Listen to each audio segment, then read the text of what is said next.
Sin duda ha aumentado el índice de personas con alergias en el mundo y es por eso que es importantísimo hablar de ello y aprender a identificar los síntomas y sobre todo en los más pequeños. Así es que el día de hoy tengo la compañía del doctor Carlos Dotres para que nos hable de la continuidad de la alergia en los niños. Doctor, bienvenido. Muy bien, muchas gracias. Qué gusto tenerlo. Muy buenos días a ti y a los televidentes. Es cierto, las alergias se han incrementado y es muy común ver en los niños las distintas expresiones clínicas de alergia. Sí. La alergia está relacionada con el sistema inmune. Okay. El sistema inmune es un complejo sistema del organismo que se ocupa de las defensas del organismo, pero que a veces ante un grupo de respuestas a un grupo de factores que pueden ser ambientales, pueden ser ingestantes, etcétera, pues entonces se produce en algunas personas predispuestas o sensibles una respuesta exagerada. Claro. Es un mecanismo complejo, pero nosotros vamos a hablar del más común, que es la hipersensibilidad que se media por una proteína que se llama inmunoglobulina E. Ok. Entonces, eso da las alergias. Hay que tener en cuenta que el niño se puede sensibilizar en el curso de su vida a distintos factores. Estos factores se involucran con esas características que tiene el niño, no son todos, es un grupo de niños bastante grande. Claro. Estimula esa proteína, la producción de esa proteína, y entonces interviene en una serie de células, sustancias proinflamatorias, etcétera, y el órgano de choque, que nosotros le llamamos, si es la nariz, si es el intestino, si es el bronquio, etcétera. Ahora, lo importante de esto es que la alergia necesita dos factores. Uno, el factor genético. La mayor parte de las veces es una enfermedad que se hereda. Ok, quiere decir que nuestros padres, abuelos Exacto. o alguien en nuestra familia Exacto. tuvo que haber Es decir, hay padecido. antecedentes de alergia familiar. Eso se llama atopia. La característica de heredar la alergia, la atopia. A lo mejor el papá es alérgico al camarón, pero el niño no tiene que ser alérgico al camarón, Ok. pero sí nace con la característica de esa atopia. O sea que si consumiría en exceso camarón puede O ser no, que se... o no, ok. a lo mejor ese no es, el niño no es alérgico al camarón, es alérgico a la penicilina, qué sé yo. Perfecto, O ok. tiene una rinitis, es otra cosa. Entonces, es importante saber que el niño se puede empezar a sensibilizar, es decir, a desarrollar ese proceso alérgico si mamá o papá del niño han tenido en alguna vez de su vida alergia a algo. Se puede sensibilizar desde la 10ª semana de la vida intrauterina Ok. en el líquido amniótico. Ya el líquido amniótico, teniendo en cuenta lo que come la mamá, pues puede ir sensibilizando al niño. Estamos hablando de frutos secos, de frutas cítricas, estamos hablando de mariscos, estamos hablando de lácteos, de harina de trigo, en fin, es decir, una serie de alimentos que la mamá puede ir sensibilizando al niño ya de la vida intrauterina. Ok. Y se ha estado planteando últimamente que también alergenos, es decir, que es como se llaman las sustancias estas que estimulan para que se produzca Sí. la alergia, los alergenos del ambiente. Estamos hablando de ácaros, de pelos de animales, de plumas de aves, de hongos de la habitación. Ok. Estamos hablando de factores orgánicos que hay, de los insectos desecados, de los pólenes después, Claro. etc. Es decir, que todo eso son componentes que pueden ir ya sensibilizando al niño que tiene la característica que ha heredado de esa alergia. Claro. Entonces, bueno, eso sucede en la vida intrauterina. Nosotros siempre preguntamos, es muy importante una consulta que damos y en muchos lugares también se hace. A partir de las 30 semanas de la vida hablamos con la mamá, el papá, ya cuando ella embarazada, Claro. si el niño, si ellos son alérgicos y que tengan una serie de cuidados. Una Ok. serie de cuidados tanto en ese momento como después del nacido. Entonces, bueno, hay una marcha, que es la marcha atópica, que es la que caracteriza la clínica, la expresión clínica de las alergias en los niños muchas veces. La primera de todas es la piel, es decir, en los primeros meses de la vida se puede presentar una dermatitis atópica Ok. o un eczema atópico, que es el niño con una piel que le falta una protección, que se pone heredó roja, tal esas vez. características, exactamente, irritada, piel seca, a veces en los Granitos. pliegues, granitos, depende la edad de la vida, pero en este momento, bueno, estamos hablando de la dermatitis atópica de los primeros meses de la vida. Ok.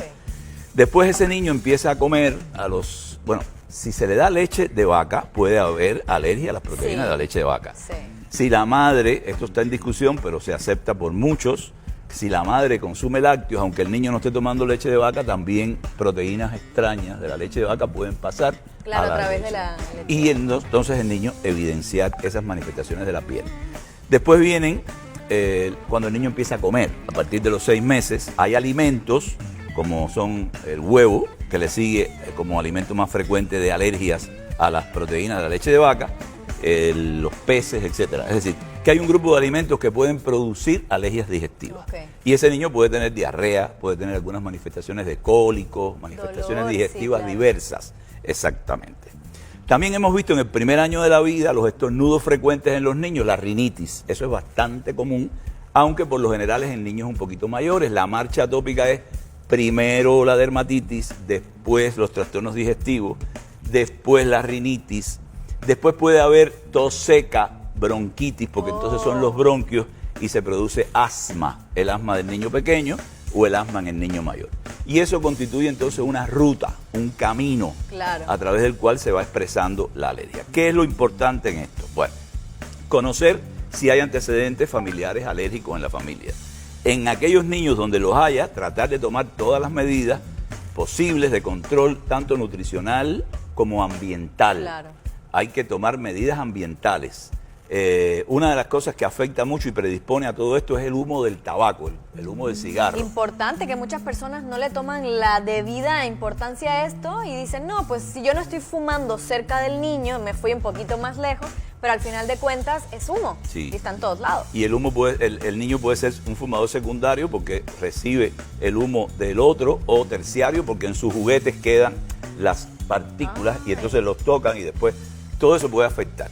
Y todo esto se involucra con la respuesta inmune, con la respuesta alérgica. Por lo tanto, hay que tener en cuenta eso, que en los niños donde hay antecedentes alérgicos familiares, donde hay alguna de estas manifestaciones iniciales de dermatitis en los primeros meses, semanas de vida, donde hay estornudos, donde cuando cambia el tiempo, la humedad, la temperatura del aire, hay alguna manifestación, hay que tomar las medidas ambientales. Okay. Limpiar con paño húmedo, que no esté cerca de irritantes. Evitar peluches tal vez, ¿no? Los muñecos, todo lo que atraiga el polvo, cortinas, libros, peluches, alfombras, todas esas cosas. Y además de eso, ojo con los ácaros, que son unos microorganismos que sus heces fecales son las que desencadenan el mecanismo alérgico, que están en la cama con el niño, etcétera, y muchas veces se recomienda entonces los forros antiácaros y otros. Es decir, que en general la alergia se puede prevenir el desencadenamiento y se pueden prevenir las formas graves si uno toma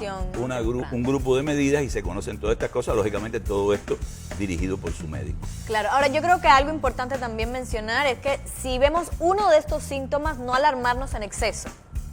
No, todos los extremos son malos, no es alarmarnos en exceso, es acompañar el proceso, porque todo esto tiene tratamiento y todo esto tiene conducción y todo esto puede prevenir, es decir, estas cosas, el médico, el pediatra, muchas veces inicialmente es el pediatra, después al final el alergólogo si fuera necesario, pero se toman las medidas para prevenir eventos futuros, eventos posteriores, y de ahí que son los 10 primeros años de la vida en los que los niños presentan mayores manifestaciones de alergia.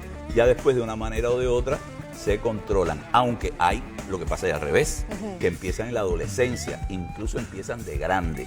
En cualquier momento pueden empezar las manifestaciones alérgicas del ser humano. A mí me pasó y es horrible, porque en la vida había tenido yo algo de niño y sin embargo sucedió. Te fuiste sensibilizando. Eso. La gente dice, me he puesto siempre penicilina y ahora es que hago alergia a la penicilina. Ah, bueno, usted se fue sensibilizando contra la penicilina. Hay quien viene ya sensibilizado y esos grados de sensibilizaciones varían de una persona a otra. Por eso hay quien se pone la penicilina el primer día y el primer día hacer.